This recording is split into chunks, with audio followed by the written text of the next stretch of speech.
거룩하신 하나님 아버지, 언제나 저희를 사랑하시니 감사합니다. 지난 한 해 동안 한순간도 주님의 은혜가 아닌 것이 없음을 우리 모두가 고백합니다. 주님, 여기까지 인도하신 주님을 찬양하며 또 우리 모든 것을 다해 주신 은혜에 감사하며 더 힘있게 주의 뜻에 합당한 삶을 살아가기로 마음에 결심합니다. 주여, 우리의 연약한 결심을 붙들어 주시고 믿음으로 인도해 주옵소서. 오늘도 말씀을 듣기 원합니다.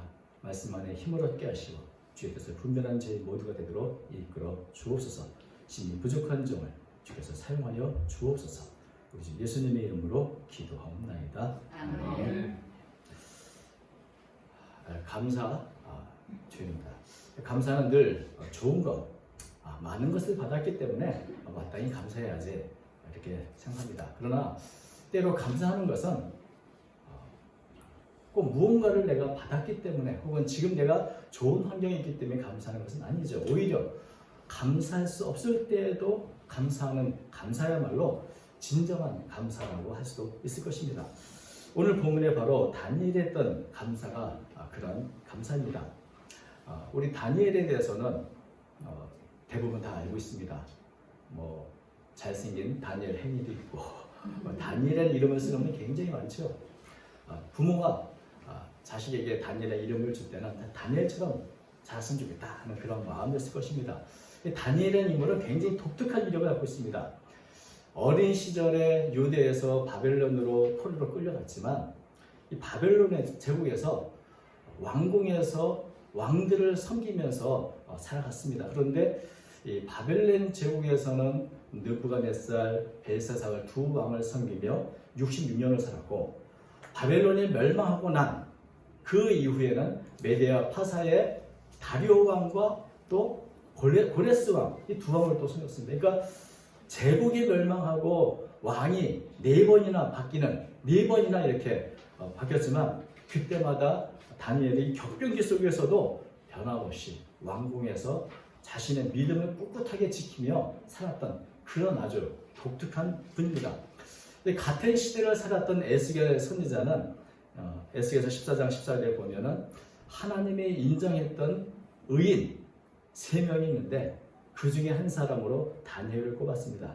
우리 잘 아는 것처럼 노아, 잘 알죠? 욥, 그리고 그 안에 다니엘도 집어넣습니다. 사실은 같은 시대 사람인데 말입니다. 다니엘은 이처럼 하나님께 인정받은 의인일 뿐 아니라 자신이 섬겼던 왕에게도 인정을 받았던 그런 지혜롭고 총명한 그리고 충성된 사람이었습니다. 이 다리오 왕은 이제 바벨론 제국을 멸망시키고 그 지역을 다스렸던 왕인데 전국을 다스리면서 3명의 총리를 뒀는데 이 다니엘을 그 중에 한 사람으로 세웠습니다. 근데 가만히 보니 다니엘이 그 재능, 지혜, 충성됨에 있어서 그 어떤 총리보다도 뛰어났기 때문에 내가 앞으로 이 다니엘을 수석 총리로 가장 높여가지고 전국을 다스리게 하겠다 이런 계획을 세웠습니다. 그랬더니 이 계획을 알고 있는 다른 총리들이 좋았겠습니까? 시기가 나고 질투가 나서 어떻게 하든지 다니엘을 끌어내리기 위해서 음모를 꾸미려고 했습니다. 먼저 흠을 찾아봤습니다. 어떤 것으로 고발할까? 아무리 찾아도 다니엘에게 어떤 흠을 찾아낼 수가 없었습니다. 사실 하나님이 인정했던 의인인데 아무리 찾아도 흠을 찾을 수 없었는데 한 가지 흠이라면 그가 유대인인 것. 그 당시 바벨론 그리고 메데파사의 모든 사람들은 다신론주의자서 우상을 섬기는데 다니엘은 유일하신 하나님을 믿는 유대인이라는 것. 그래서 하나님과 하나님의 율법을 철저하게 지킨다는 것. 이게 흠이라면 흠이겠다. 바로 이것을 통해서 다니엘을 고발할 근거를 얻자. 그래서 그들이 이제 다리오 왕에게 어떤 사람이나 어떤 신에게 기도하는 것은 불법이다. 그 기도를 금지하는 법을 제정하도록 왕에게 요청을 했습니다. 7절에 그렇게 말하죠. 왕이여, 그것은 곧 이제부터 30일 동안에 며칠이요? 네, 잘 듣고 계시는군요. 30일 동안 누구든지 왕이 어떤 신에게나 사람에게 무엇을 구하면 사자굴에 던져넣기로 합시다. 이렇게 요청을 한 겁니다. 30일 동안 왕이 아닌 다른 사람에게나 다른 신에게 기도하면 그는 사자굴에 던져서 사자밥이 되게 하겠다. 이 법은 왕의 입장에서는 참 좋은 법이죠. 그러니까 다리오 왕은 어떤 신이나 어떤 사람보다 가장 높은 분이다, 이것을 드러내고 이 법을 통해서 자신이 다스리는 백성들의 충성도를 시험해 볼 수도 있는, 그러니 왕의 입장에서는 뭐 좋은 법이네 하고 도장을 찍었습니다. 뭐 거절할 이유가 없죠. 그리고 그 조서를 찍되 절대 변개할 수 없는 메데아 파세의 규례를 따라서 누구도 이 법을 고칠 수 없다, 이렇게 금지령을 정한 것입니다. 여러분, 30일 동안 다리오 왕 외에 다른 신이나 사람에게 기도할 수 없다. 이 법이 여러분이 생각하기에 굉장히 유혹적입니까? 30일 동안 안 보이면 되고 그냥 좀 쉬면 되지 않은가? 이렇게 생각할 수 있지 않겠습니까? 만약에 지금 이런 법이 제정했다. 그 법이 그렇게 위험하게 느껴집니까? 위험하죠. 불법이죠. 그러나 그런 법을 제정했다면 어쩔 수 없지 하면서 기도를 한 달 동안 쉬든지 혹은 숨어서 속으로 마음으로만 기도하면 누가 알겠습니까? 이게 양심의 법인데 내 마음에 홀로 골방에서 기도하면 그 누가 알겠는가? 그래서 이 법은 굉장히 위험한 법이지만 피하려고 생각하면 피할 길이 굉장히 많은 그런 법입니다. 사실 오늘날에도 종교의 자유가 없는 나라에서는 나라가 법을 정했지만 그 종교법을 피해서 숨어서 모이고 남모르게 기도하고 남모르게 예배를 드리고 있습니다. 그런 분들에게 한 달 동안만 그렇게 한다는 것은 그렇게 어려운 법이 아니죠. 한 달만 되면 얼마나 좋겠습니까? 사실은 계속해서 그런 통치 아래 사는 게 문제인데 그냥 한 달 정도를 하면 그렇게 큰 문제가 되지도 않을 수 있을 것입니다. 근데 피하려면 얼마든지 피할 수 있는 이 법에 있어서 다니엘은 피하지 않았습니다. 이런 법이 제정되었다는 걸 알면서도 공개적으로 창문을 열고 하나님께 공개적으로 기도하고 감사했습니다. 10절이 그렇게 말하고 있습니다. 다니엘이 이 조서에 왕의 도장이 찍힌 것을 알고도 자기 집에 들어가서는 윗방에 올라가 예루살렘을 향한 창문을 열고 전에 하던 대로 하루 3번씩 무릎을 꿇고 기도하며 그의 하나님께 감사하였더라. 여러분, 이 구절을 읽으면 조금 의문이 들지 않습니까? 왜 굳이 창문까지 열어서 모든 사람 앞에서 공개적으로 기도를 하는 것일까? 그냥 한 달 동안 좀 숨어서 기도하든지 기도를 좀 쉴 수는 없었던 것일까? 그 용기와 믿음은 참 가상하지만 너무 지롭지 못한 처사가 아닌가? 다니엘이 전에 하던 대로 하루에 3번씩 기도했으니 나는 그렇게 기도하겠다. 만약 이것이 기도의 습관 때문에 그런 것인가? 습관이라는 것은 내가 생각하지 않고도 무의식적으로 나오는 그런 행동들을 말하죠. 어떤 것을 할 것인가 말 것인가 생각하기도 전에 몸이 먼저 움직이는 그런 것이 습관이라고 할 수 있을 것입니다. 고민하지 않고 내가 의도하지 않았지만 자기도 모르게 이렇게 되는 것이 습관인데, 어떤 연구에 따르면 우리 행동 중 45%는 자신의 결정이 아니라 습관에 따라 한다고 이렇게 말하고 있습니다. 저 같은 경우도 고속도로에 잘못 길을 들 때가 많은데 습관을 따라 옛날에 가야 할 길에 대한 의도적으로 내가 어디 가야지 하지 않으면 나도 모르게 옛날에 갔던 데를 이렇게 하는 경우가 많은데 이게 습관을 따라 가는 것이죠. 그래서 좋은 습관을 갖는 게 굉장히 중요합니다. 근데 만약에 다니엘이 습관을 따라 그렇게 창문 열고 기도했다가 사자굴에 들어가겠다면 이 사건의 교훈은 이것일 겁니다. 습관이 이렇게 무섭습니다, 여러분. 여러분, 다니엘은 성경에서 보기 드문 정말 대단히 지혜로운 분입니다. 어떤 분은 지혜가 무엇인가? 다니엘이 가진 지혜는 타협할 수 있는 일과 타협할 수 없는 일을 구별하고 분별할 수 있는 것이라 말했습니다. 어떤 일은 모든 일에 목숨을 걸며 살 수는 없습니다.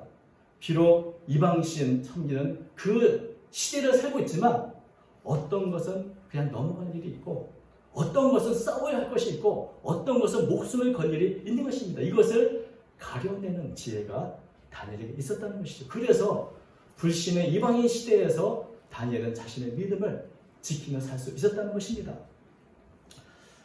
이런 법령이 제정된 것을 다니엘은 알고 있습니다. 그렇다면 고민했겠죠. 내가 이 법 앞에서 이것을 내가 피할 것인가? 아니면 내가 이것과 싸워야 될 것인가? 아니면 목숨을 걸어야 할 것인가?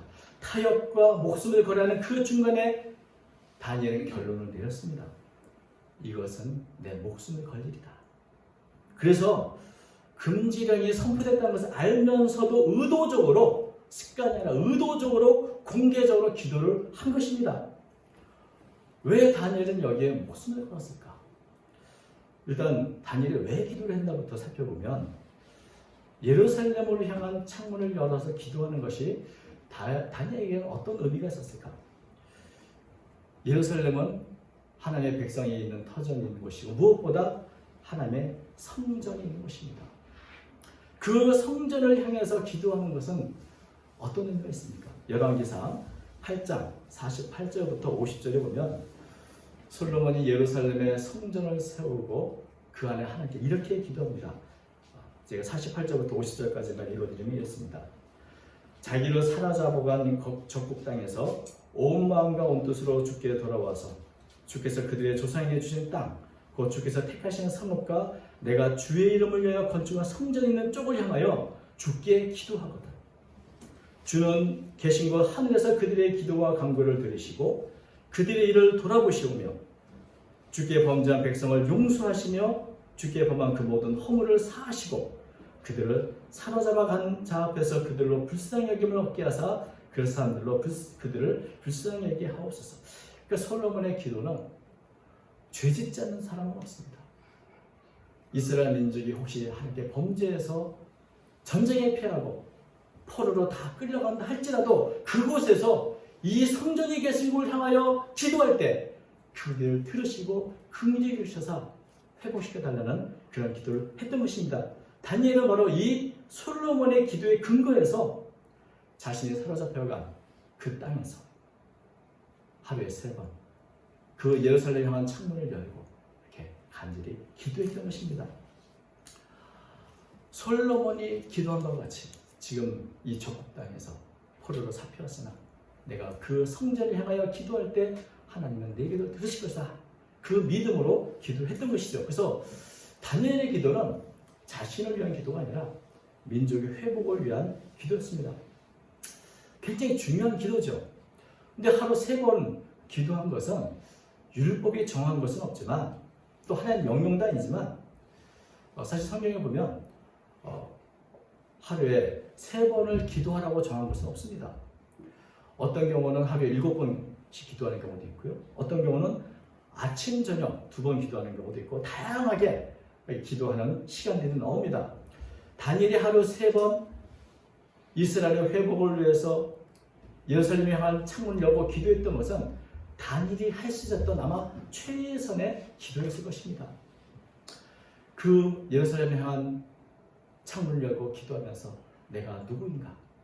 이방 땅에 살고 있으면 나는 하나님의 백성이라는 것을 확인하고 하나님은 나의 기도를 들으시고 우리는 회복시킬 것이다. 이런 소망하고 기도했던 그런 시간인 것입니다. 굉장히 중요한 시간이죠. 그런데 그렇다 할지라도 그 기도 시간을 지키기 위해서 목숨을 걸 필요가 있을까요? 사자굴에 던져놨겠다는데 꼭 목숨을 걸고 이렇게 공개적으로 기도를 했어야 했을까요? 여러분, 제가 추수감사절에 이 구절을 보니까 그 기도의 내용에 마지막에 하나님께 감사하였다 이렇게 되어 있습니다. 감사했다는 말이 이제 감사절이라서 눈에 딱 들어왔습니다. 그래서 이 단어를 찾아보니까 이 단어는 다니엘서에서만 2번 나오는 단어입니다. 성경 전체에서. 근데 감사한다, 찬양한다는 의미가 있는 단어인데 한 번은 느부갓네살이 알려지지도 않은 그 꿈을 알아맞히라고 하는 그것에 기도하고 응답을 얻고 나서 하나님께 감사 찬양하며 쓸 때 이 단어가 사용됐고, 또 한 번은 여기에 사용됐는데, 지금 도대체 다니엘이 무엇 때문에 감사와 찬양을 드렸을까 하는 생각이 듭니다. 굉장히 지금은 인간적으로는 감사하기 힘든 때죠. 모든 사람이 다니엘을 시기하고 모함하고 죽이려 하고, 이제 내가 기도하면 사적으로 끌려가게 되는 그런 위기 앞에서, 생명의 위기 앞에서 다니엘은 도대체 무엇을 감사하고 찬양했던 것일까? 여러분, 다니엘이 왜 이 법이 제정된 것을 알면서도 공개적으로 목숨을 걸고 기도했을까요? 그것은 이 법령이 제정된 목적이 무엇인가를 너무나 잘 알고 있기 때문입니다. 이 금지령의 목적은 아까도 말씀드린 것처럼 다리오 왕을 신격화하는 데 있습니다. 다리오 왕이야말로 이 세상에서 가장 위대한 왕이요, 모든 신과 모든 사람보다 뛰어난 존재다, 가장 높은 존재라는 것을 모두가 인정하도록 하는 그런 법령인 것입니다. 그래서 다니엘이 이 법에 따라서 하나님께 기도하는 것을 쉬거나 숨어 산다면, 그런 다니엘을 바라보는 수많은 사람들에게 그것은 그 제 법대로 다리오가 세상에서 가장 높은 분이요라는 것을 인정하는 꼴이 되는 것입니다. 지금까지 나는 하나님을 믿는 사람이요 창문여고 기대던 다니엘이 이 법이 제정되고 나서 사실은 다리오가 사실 높은 분이에요 라고 하는 그런 모습을 보이는 것을 다니엘은 견딜 수 없는 것입니다. 무엇보다 이 사람이 이 법을 제정한 목적 중에 하나는 다니엘이 율법을 잘 지키는 것, 특별히 율법의 제일 계명이 뭡니까? 나 외에 다른 신에게 두지 말라는 겁니다. 다리오 왕을 사랑하고 그에게 충성되 이럴지라도 다니엘은 다리오의 사람이 아니라 하나님을 섬기는, 우주 만물을 통치하시는 하나님을 죄일로 섬기는 하나님의 백성인 것인데, 그런 면에서 다니엘은 이 법을 어길 수가 없는 것이죠. 이 십계명에 따라 차라리 내가 죽을지언정 하나님을 부인할 수 없다, 이런 마음을 갖게 된 것입니다. 그래서 이 문제는 단순히 기도의 문제가 아니라 고백의 문제가 있어요. 신앙 고백의 문제가 있죠. 세상은 묻습니다. 세상에 누가 가장 높은 분인가? 누가 가장 귀한 분인가? 여기에 이제 다니엘은 대답을 해야 하는 것입니다. 다니엘은 자신의 목숨을 걸고 여전히 이전과도 같이 지금도 세상에서 가장 높으신 분은 하나님이시라는 것을 공개적으로 고백을 했어야 했던 것입니다. 목숨을 걸고 하나님은 여전히 어제나 오늘이나 영원토록 온 우주에 오직 한 분이신 내가 섬기는 통치자이시라, 우주에서 가장 높으신 유일하신 하나님이라, 이것을 고백하고 선포해야 했던 것입니다. 전에도 지금도 앞으로도 나는 오직 이 하나님만을 섬길 것이다. 그래서 그 하나님을 인해서 나는 언제나 감사하고 그 하나님을 찬양할 것이다. 이런 고백을 공개적으로 한 것입니다. 그래서 이 다니엘의 공개 기도는 형태는 좀 다르지만 그의 세 친구가 금신상에 절하지 않으면 뜨거운 풀물에 던지겠다는 그 왕의 명령 앞에서 어떻게 말합니까? 우리는 금신상에 절하지 않습니다. 오직 하나님만을 섬길 겁니다. 하나님께서는 우리를 보호하실 것이고, 만약 그렇게 하지 아니할지라도 우리는 하나님을 섬길 것입니다. 이런 고백을 했던 그 세 친구의 고백과 전혀 다르지 않은 것입니다. 만일 다니엘이 기도하지 않는다면 그는 사자굴에 들어가지 않을 수도 있고, 본래 다리오 왕의 계획대로 가장 높은 총리에 오를 수도 있었을 것입니다. 그러나 다니엘은 자신의 신앙을 고백하면서 이 모든 것을 포기하고 자기의 생명까지도 걸고 공개적으로 다리오 왕이 아니라 하나님께서만이 나의 주인이요 그분이 온 우주의 통치자, 가장 높으신 분이라는 것을 공개적으로 선포했던 것입니다. 그래서 이 위기의 순간에 목숨을 건 감사와 찬양의 기도를 다니엘은 드린 것입니다. 그래서 다니엘의 기도는 고백입니다. 주님은 나의 모든 것이다. 다니엘의 감사는 고백입니다. 온 우주에 홀로 놓으신 하나님은 나의 삶을 책임져 주시고 그분을 통해서 내가 여기까지 왔으며 앞으로 살 것이라는 고백인 것입니다. 그리고 나의 모든 것은 바로 우리 하나님이 주신 은혜라는 것을 이방 땅에서 공개적으로 고백을 했던 것입니다. 이런 고백의 결과가 어떤가 하는 것을 우리는 잘 알고 있죠. 사자굴에 던져졌습니다. 다니엘을 사랑했던 다리오 왕은 그 이튿날 묻습니다. 다니엘아, 네가 섬기는 네 하나님이 너를 구했느냐? 다니엘은 대답합니다. 내가 섬기는 내 하나님이 나를 구했습니다. 이런 대화가 오고 가고 다리오 왕은 전국에 다니엘이 섬기는 하나님, 그분을 찬양하는 조서를 내리게 되는 것이죠. 그리고 마지막 28절은 하나님이 다니엘에게 주신 또 다른 결론이 기록되어 있습니다. 28절, 이 다니엘이 다리오 왕의 시대와 바사 사람 고레스 왕의 시대에 형통하였더라. 사람은 다 지나는 것입니다. 다니엘이 섬겼던 느부갓네살 왕, 그분 그 위대함도 지나가고 벨사살도 지나가고 다리오 왕도 지나가고 그리고 고레스 왕도 지나갈 것입니다.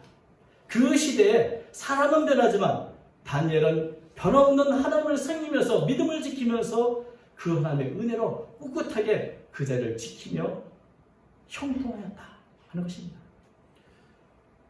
시대가 바뀌고 사람이 바뀌지만 그 모든 어려운 시대를 견딜 수 있는 힘이 어디서 나왔는가? 바로 하나님을 향한 기도, 하나님을 향한 감사에 있었던 것입니다.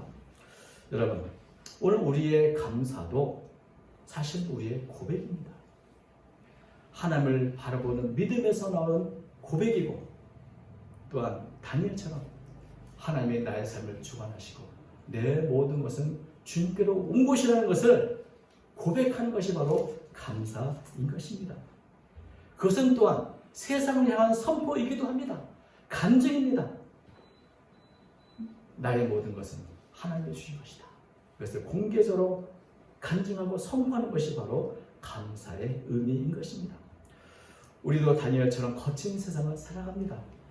이 거친 세상을 견디며 살아낼 수 있는 힘이 어디서 나오는가? 하나님을 바르게 하여 그분을 섬기며 위에 다니엘과 같이 감사와 찬양의 고백을 끊이지 않는 그런 이들이 바로 이 시대를 믿음으로 살 수 있는 힘을 얻게 되는 줄로 믿습니다. 그래서 이런 은혜가 우리 모두에게 임하시기를 주님의 이름으로 축원합니다. 기도하겠습니다. 거룩하신 하나님 아버지, 우리의 연약함을 긍휼히 여기사 날마다 믿음을 더해 주시옵소서. 이 시대를 다니엘처럼 믿음을 지키며 온전하게 살아가는 저희 모두가 되도록 이끌어 주옵시고 오늘도 감사한 마음을 드리는 성도들의 모든 사랑의 마음과 감사의 기도와 찬양을 받아 주시옵소서. 함께 주시기 원하며 우리 주 예수님의 이름으로 기도하옵나이다. 아멘.